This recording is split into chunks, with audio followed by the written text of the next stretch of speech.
बस का इंतजार कर रहा था, तभी उसको एक भिखारी मिला। भिखारी ने बोला, मुझे बहुत भूख लगी है, कुछ खाने को दे दे बाबा, भगवान आपका भला करेगा। छोटा सा बिजनेसमैन बोला कि तुम्हें भीख मांगने के सिवा कोई काम नहीं आता? अगर मैं तुम्हें पैसे दे दूंगा तो तुम उसके बदले में मुझे क्या दोगी? भिखारी बोला, मेरे पास तो देने के लिए कुछ नहीं है, पर मैं आपको इसका दे सकता हूँ। बिजनेसमैन बोला कि नहीं, मुझे तुम्हारी दुआ नहीं चाहिए, और यह बोलकर वो चला गया। और यही बात, वो भिखारी के पास तो ऐसा कोई चीज़ नहीं है जिसके बदले में कुछ दे सकूं। तो उसे सामने कुछ फूल का पेड़ दिखे, तो उसने उन फूलों को तोड़ लिया, और अब उसे जो लोग पैसे देते उसके बदले में फूल दे देता। जब लोगों को फूल देने लगा तो उसके बदले में उसे पैसे देने लगे, और उसी पैसे से वो अच्छे फूल खरीदता और बेचने लग गया।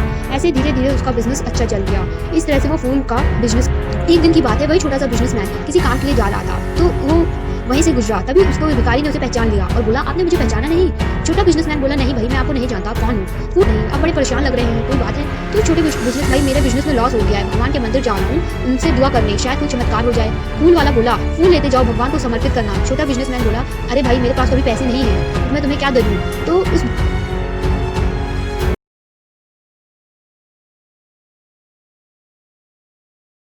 राधा नाम की लड़की अपने पिता के साथ रहती थी। उसकी माँ बचपन में ही गुजर गई थी। वो अपने घर का काम करती थी और साथ ही कॉलेज जाया करती थी। कॉलेज जमते समय पंछियों को दाना भी डाला करती थी। उसके घर में भी 2 पंछी थी जिन्हें वो रोज दाना डालती थी। एक दिन वो पंछियों को दाना डाल रही थी, तभी जमींदार का लड़के ने उसे देखा।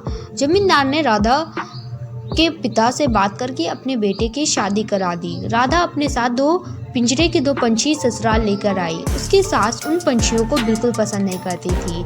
वो हमेशा ही उस पिंजरे को गिरा दिया करती थी। राधा के मना करने पे उसकी सास राधा को ही डांटा करती थी। इन सब बातों से राधा बहुत ही परेशान रहती थी। वो परेशानी अपने पति से बताई। उसके पति ने बोला कि राधा, तुम पंछियों को भलाई यही है कि तुम उनको पार्क में ही छोड़ दो। अपने पति के कहने पर राधा ने उन पंछियों को बाकी पंछियों के साथ पार्क में ही छोड़ दिया।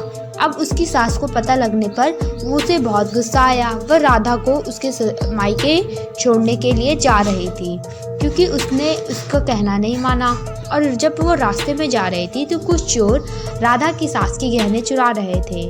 तभी राधा के पंछियों ने आकर चोरों पर हमला किया, जिससे चोर भाग गए।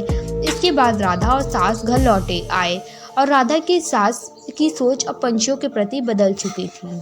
सीख, इस कहानी से हमें यह सीख मिलती है कि हमें जानवर से अच्छा व्यवहार करना चाहिए।